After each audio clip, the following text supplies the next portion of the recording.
যি অসম চৰকাৰে হঠকাৰী সিদ্ধান্তৰ জৰিয়তে অসমত হিন্দু বাংলাদেশীসকলক শৰণাপন্ন ইয়াতে কৰিবৰ কাৰণে বিচাৰিছে, সেইটো আমি সদৌ অসম ছাত্ৰ সন্থা তীব্ৰ গৰিহণা দিছোঁ। আৰু আমি কাখন কোনোদিন সমৰ্থন কৰা নাই আৰু নকৰোঁ, কাৰণ আমি ইতিমধ্যেই 1971 চনলৈকে অবৈধ হিন্দুৱে হওক বা মুছলমানে হওক তেখেতসকলৰ বোজা অসম চুক্তিৰ আধাৰত আমি গ্ৰহণ কৰিছোঁ।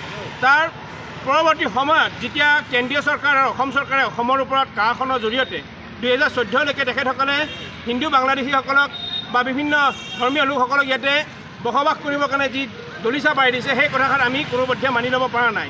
আৰু কেন্দ্ৰীয় চৰকাৰে এটা কথা ক'ব বিচাৰিছে, কাখন অসমৰ ভিতৰত যিসমূহ 6 শিডিউল আছে, আমাৰ BTCৰ কাৰণে কাখন বেয়া, কিন্তু অন্য ঠাইৰ কাৰণে কাখন ভাল। তাৰমানে মংগলদৈৰ কাৰণে কাখন ভাল, দৰঙৰ কাৰণে কাখন ভাল, আৰু আমাৰ ওদালগুৰিৰ কাৰণে কাখন বেয়া। সেইটো কেনেকুৱাকৈ হ'ব পাৰে?